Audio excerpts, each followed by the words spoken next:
व्यासपीठावरती उपस्थित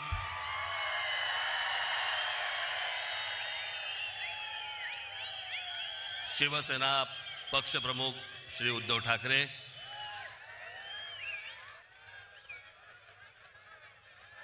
माझे मित्र आणि शिवसेनेचे नेते श्री संजय राऊत, इतर सर्व मान्यवर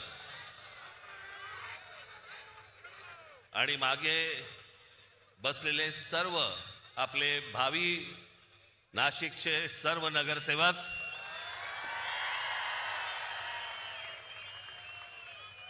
आणि माझ्या जमलेल्या सर्व तमाम मराठी बांधवांनो, भगिनींनो आणि मातांनो,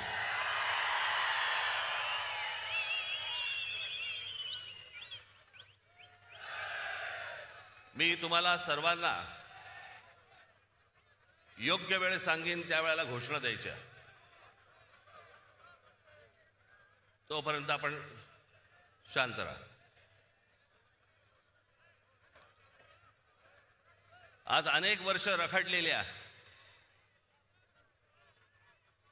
याची कारण कोणालाही देता येणार नाहीत, सांगता येणार नाहीत, कारण कळलीच नाहीत की इतकी वर्ष या निवडणुका घ्यायला का लागल्या, कशासाठी लागल्या. 4 वर्षापूर्वी मुदत संपून देखील या महानगरपालिकेच्या निवडणुका का होत नव्हत्या. मला असं वाटतं की का होत नव्हत्या हे पहिल्यांदा याचं उत्तर हे आत्ताच्या सरकारने दिलं पाहिजे. आणि मग इतक्या वर्षानंतर ज्या वेळेला निवडणुका होत आहेत त्याच्यानंतर ज्या प्रकारचा गोंधळ या महाराष्ट्रामध्ये आत्ता सगळा सुरू आहे,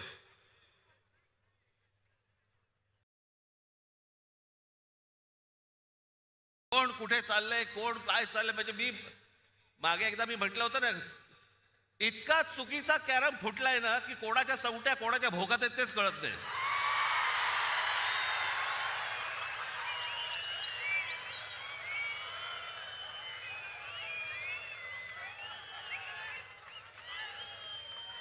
प्रत्येकाला विचार लागतं आज कुठे. काही जण तर वेडे पिसे झालेत, वेडे पिसे. त्या दिवशी मला कळलं, कोणीतरी एकाने छाननीच्या वेळेला, म्हणजे ते फॉर्म भरायची तारीख मुदत निघून गेली होती फॉर्म भरायची, छाननीच्या वेळेला समोरच्याचा एबी फॉर्म घेतला आणि गिळून टाकला. बरं, वेळ नव्हता, दिवसही नव्हते. एखादा दिवस मिळाला असता तर सकाळी बाबा वाट तरी बघता आली असते त्याची की एबी फॉर्म बाहेर येईल, बाहेर येईल, बाहेर येईल, मग नंतर फॉर्म भरू. ती वेळ नाही दिली. कोणत्या थराला गेलेत निवडणुका. या महाराष्ट्रामध्ये 60-60, 70-70 माणसं उमेदवार सत्ताधारी पक्षाचे बिनविरोध निवडून येतात. तिकडच्या मतदारांचा मतदानाचा अधिकार पण त्यांना देणार नाही तुम्ही. काही वेळेला तर दहशतीतून, आणि काही वेळेला जास्तीत जास्त वेळेला तर पैसे. काय आकडे ऐकतोय. कोणाला 1 कोटी, कोणाला 2 कोटी, कोणाला 5 कोटी. आमच्या कल्याण डोंबिवलीच्या तिथे एका काय ते प्रभाग असतात, त्या प्रभागामधल्या 3 जणांना, एका घरातले 3 जण उभे आहेत एका प्रभागात. काय ऑफर झाली असेल तुम्ही कल्पना पण नाही करू शकत.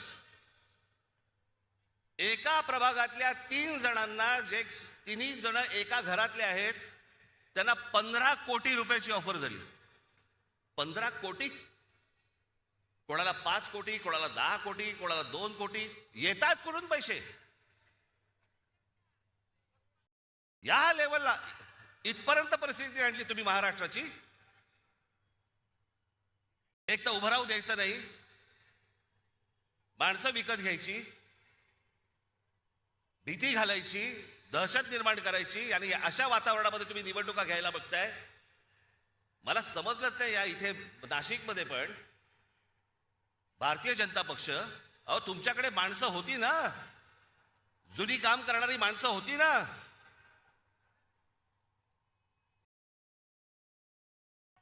म्हणजे 52 साली जन्माला आलेला एक पक्ष 52 साली जनसंघ नावाने त्यांना 2026ला पोरं भाड्याने घ्यावी लागतात.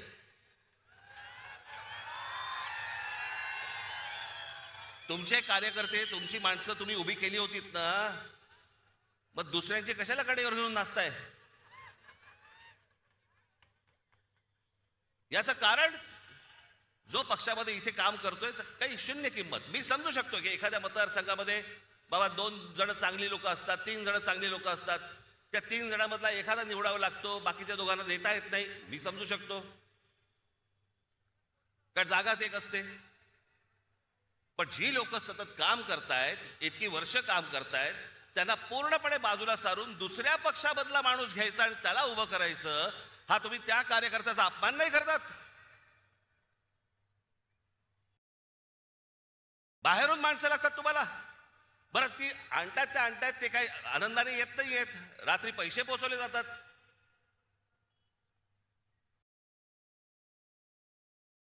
म्हणजे आमचे मित्र आता संजय राऊत आता म्हणाले तपोवनातली झाडं इथे त्यांना छटायची आहेत त्या महाजनना.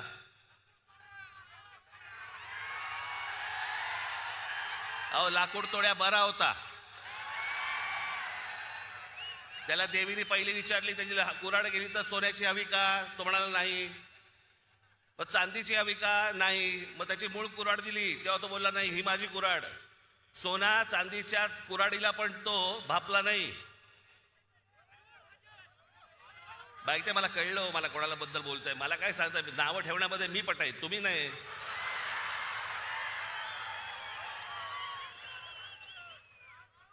पण झाडं पण छाटायची ना, पण झाडं छाटायच्या अगोदर स्वतःच्या पक्षामधले कार्यकर्ते छाटले. या पक्षामधली लोक छाटली पहिली, बाहेरून झाडं मागवली आणि ती आता पक्षात लावतायत.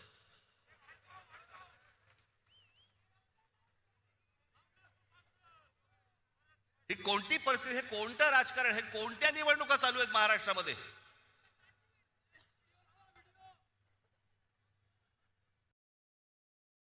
दोन 2012 साली ज्यावेळेला ज्यावेळेला इथे सत्ता आली,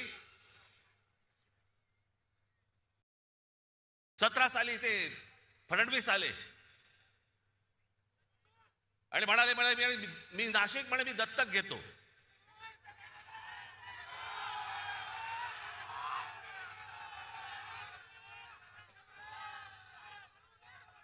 आणि त्या सगळ्या गोष्टींना नाशिककर भुलले आणि आम्ही जी कामं करून ठेवली होती ती सगळे विसरले. आणि दत्तक घेतो म्हटल्यानंतर हा बाप परत फिरकलाच नाही.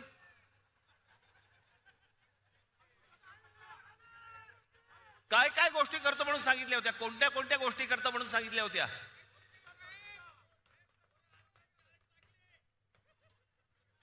आता साधी गोष्ट बघा, 2012ला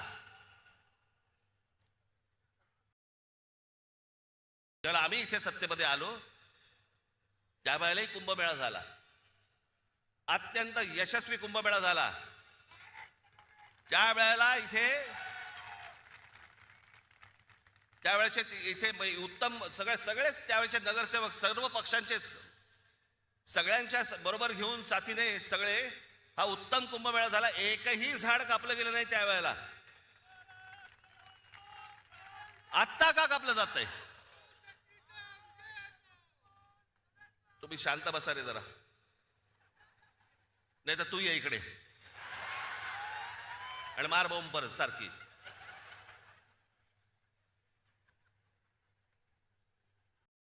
एकही झाड कापलं नाही त्यावेळेला. उत्तम सुंदर चांगल्या पद्धतीने सगळे जेवढे साधू संत आले होते त्या सगळ्यांनी सांगितलं की उत्तम कुंभमेळा झाला. त्यावेळेला प्रशासकांचा आणि ज्यावेळेला जे नगरसेवक होते त्यांचा सत्कार झाला. बॉस्टनमध्ये पण सत्कार झाला त्यांचा, अमेरिकेत इथेही सत्कार झाले की उत्तम उत्तम रीतीने कुंभमेळा हाताळला गेला. मग आता काय चालू आहे? मी त्या दिवशी म्हटलं ना की ही तपोवनातली झाडं नुसती झाडं तोडणं नाहीये, हे यांचं हे सगळं अगोदर ठरतं की या उद्योगपतीसाठी ही जागा रिकामी करायची, आत्ता याच्यावरती कुंभमेळा करायचा. कुंभमेळा झाल्यानंतर सगळे साधू संत जेव्हा आपल्या घरी जातील मग त्या उद्योगपतीच्याही घशात घालायची जमीन. सगळं सगळं प्लॅनिंग त्यांचं सुरू असतं. आज त्यावेळेला जे जे महाराष्ट्रातल्या कुठच्याही बाकी शहर सोडा, मी जेव्हा ते अनेक उद्योगपतींकडनं ज्यावेळेला या नाशिक शहरामध्ये पैसे आणले, रतन टाटांपासून अनेक लोक ज्यावेळेला इथे नाशिकमध्ये आले, काय त्यांचा संबंध होता नंतर? साधी गोष्ट नुसतं फक्त वाचून दाखवतो, तुम्हाला कळेल की काय काय पहिले फक्त 5 वर्षात काय झालं. आज नाशिक शहराला मुकणे धरणापासून आपण त्यावेळेला पाईपलाईन आणली. नाशिकच्या पाण्याचा पुढच्या साधारणपणे 50-60 वर्षाचा पाण्याचा प्रश्न संपवून टाकला. हे 5 वर्षात केलेले आहे. त्याच्यानंतर जीपीएस त्याला लावलेले सगळ्या महानगरपालिकेच्या ऑफिसमध्ये माणसं असायची. घंटा गाड्या सुरू केल्या, घनकचरा प्रकल्प सुरू केला. ज्या घनकचरा प्रकल्पाबद्दल तिकडे त्या कचऱ्यामधनं विटा, खत, सगळ्या गोष्टी आज नाशिकमधले अनेक शेतकरी घेऊन जात आहेत. तिथून जाता येताना तुम्हाला वास पण येणार नाही की इथे घनकचरा प्रकल्प आहे म्हणून. वाहतूक पेटांचं सुशोभीकरण केलं. बोटॅनिकल गार्डन इथे एक जागा होती, त्या गार्डनचं केलं. मी रतन टाटांकडे ज्याला मी गेलो ते प्रकल्प घेऊन, त्यांना आवडलं. त्यांनी मला विचारलं किती खर्च आहे. मी म्हटलं 3-4-5 कोटी रुपये खर्च येईल त्याला.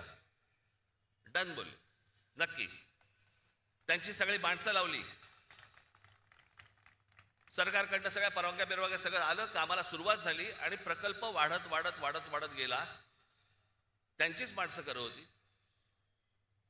शेवटी तो प्रकल्प ज्यावेळेला पूर्ण झाला त्यावेळेला रतन टाटांकडनं जवळपास 14 ते 15 कोटी रुपये टाकले गेले होते त्याच्यात. त्या बोटॅनिकल गार्डनची काय अवस्था करून ठेवली आज गेल्या 5 वर्षात. सगळं उद्ध्वस्त करून टाकलं. सगळी ती बेटा उद्ध्वस्त केली, सगळ्याच गोष्टी उद्ध्वस्त केल्या. इथे तुमच्या ते चिल्ड्रन एज्युकेशन पार्क, गोदापारचं जॉगिंग ट्रॅक, स्वर्गीय माननीय बाळासाहेब ठाकरेंच्या नावाने ऐतिहासिक ते शस्त्र संग्रहालय केलं होतं, ते उद्ध्वस्त करून टाकलं. त्याच्यानंतर ही ते वॉटर कर्टन्स केली होती या सगळ्या तुमच्या पुलांवरती, ती घालवली, ती सगळी उद्ध्वस्त करून टाकली. नाशिक वरती त्यावेळेला आम्ही ज्याला आलो त्यावेळेला 700 कोटी रुपयांचं कर्ज होतं. ही नाशिक महानगरपालिका 700 कोटी कर्ज मुक्त महानगरपालिका त्यावेळेला आम्ही करून दिली. आणि सगळ्यात महत्वाची गोष्ट, त्या संपूर्ण 5 वर्षाच्या काळात विरोधी पक्षातलेही लोक बसले होते, भाजपवालेही बसले होते, सगळेच बसले होते. त्या संपूर्ण 5 वर्षाच्या काळात विरोधी पक्षाकडनं एकही भ्रष्टाचाराचा आरोप झाला नाही, अशी ती महानगरपालिका होती.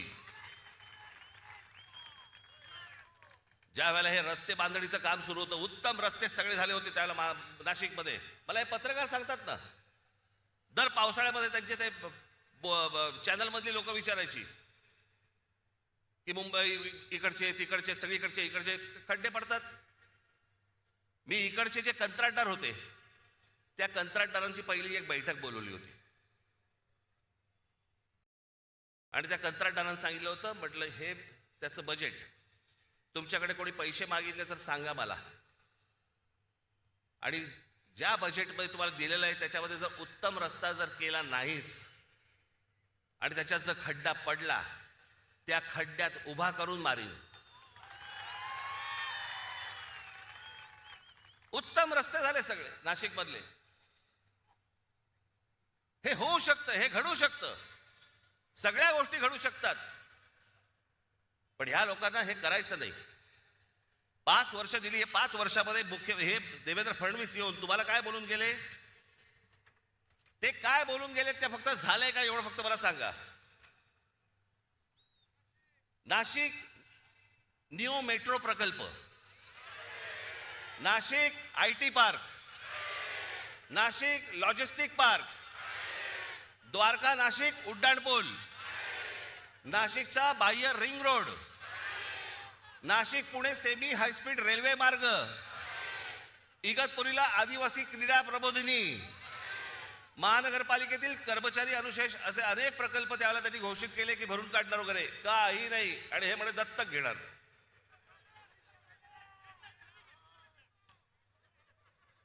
याला कामं नाही करायचे.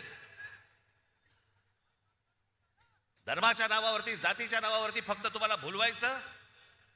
आज अनेक महिला इथे आलेल्या आहेत. ह्याची योजना आणली, काय ती लाडकी बहिणी योजना. लाडक्या बहिणी योजनेबद्दल 1,500 रुपये दिले. महागाई किती वाढली हो. हा, ते 1,500 रुपये तुमचे 15 दिवसात निघून गेले. साधा सिलेंडर 1,000 रुपये आहे. कुठे टिकणार आहे 1,500 रुपये. मला आपल्याला फक्त एवढंच सांगायचंय, पुढच्या ज्या पिढ्या असतील, आज तुमची मुलं असतील, आज अनेक या महाराष्ट्रामधले अनेक उमेदवार आहेत किंवा अनेक लोक आहेत, त्यांची मुलं काय विचार करतील. काय आमच्या भवितव्याकडे आमच्याकडे कोणी बघितलं नाही का. आमचा बाप विकला गेला. आमच्या आईने पैसे घेतले आणि आमच्याकडे पुढे भविष्य जे आहे आमचं, हे काही घडलंच नाही. आमची शहरं चांगली घडलीच नाहीत. शहरात राहण्यासारखं काहीच नाही. आज अनेक मुलं इथे, अनेक मुली, तरुणी आहेत महाराष्ट्रामध्ये आहेत, देशामध्ये आहेत. का परदेशी जातात हो. कशासाठी परदेशी जात आहेत. शिक्षण तर इथेही मिळू शकतं, कदाचित नोकरीही इथे मिळू शकते, पण जात आहेत कशासाठी. सभोवतालचं वातावरण सगळं बकाल. रस्त्याला चांगले फुटपाथ नाहीत. ट्रॅफिक वाढलाय, रहदारी सगळीकडे. कशाला काही आटोक्यातच नाहीये काही गोष्टी. अशा लोकांच्या हातामध्ये तुम्ही शहरं देणार आहात. मला खरंच 2017 साली मला इतकं वाईट वाटलं की अरे म्हटलं, एवढ्या सगळी माणसं मी त्यावेळेला आणली. आनंद महिंद्रापासून, रतन टाटांपासून, सगळे अंबानींपासून सगळी लोक इथे मी आणली, जी कधी कुठच्या शहरामध्ये गेली नाही, ती ह्या सगळ्या शहरामध्ये आणली. एवढे सगळे प्रकल्प, एवढ्या सगळ्या गोष्टी उभ्या केल्या आणि उभ्या केल्यानंतर पाहायला काय मला मिळालं. पराभव. आणि ज्या लोकांनी काहीच नाही केलं गेल्या 5 वर्षामध्ये, त्यांच्या भूलथापाला बळी पडलात. आजही हेच चालू आहे त्यांचं. पैसे वाटायचे, बाकीच्या सगळ्या गोष्टी करायच्या, बोगस वोटिंग करायचं, घराघरात जाऊन पैसे वाटायचे. आज पैसे घ्यायला हो, किती दिवस टिकणार तुमच्याकडे, किती दिवस राहणार आहेत.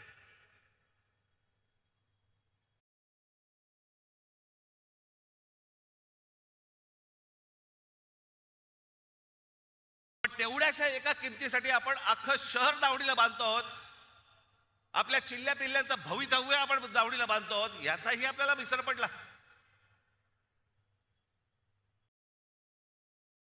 कशासाठी निवडणुका लढवायच्या मग. राजकारण हा आणि निवडणुका हा काय नुसता खेळ बनवून ठेवला का आपण. पैसे घ्यायचे आणि मतदान करायचं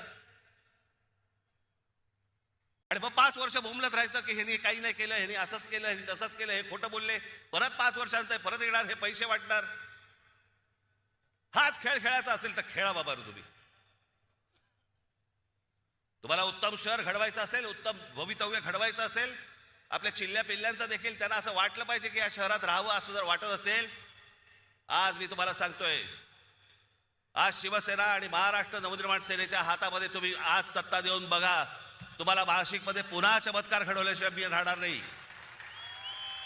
हे सगळे इथे बसलेले सगळे जे आज उमेदवार आहेत, उद्याचे सगळे नगरसेवक असतील, पण सगळेजण तुम्ही जर ताकदीने आज उभे राहिलात आमच्या पाठीशी आणि बाकीच्या पेकाडात लाथ घातलीत, तो समोर बोर्ड दिसतोय मला तिकडे क्रिकेटचा, त्याच्यावर लिहिले टोटल. शिवसेना आणि महाराष्ट्र नवनिर्माण सेना यांचे नगरसेवक किती निवडून येणार, मला तिकडे 100चा आकडा पाहिजे मला त्या बोर्डावरती. कुठेही बेसावत राहू नका, कुठेही गाफील राहू नका, कुठेही विकले जाऊ नका, कुठच्याही जातीपातीच्या धर्माच्या कुठच्याही नावाखाली येऊ नका. हे शहर उत्तम करायचंय, सुदृढ करायचंय, सुंदर करायचंय, चांगलं करायचंय, येणाऱ्या पिढ्यांच्या भवितव्यासाठी चांगलं करायचंय.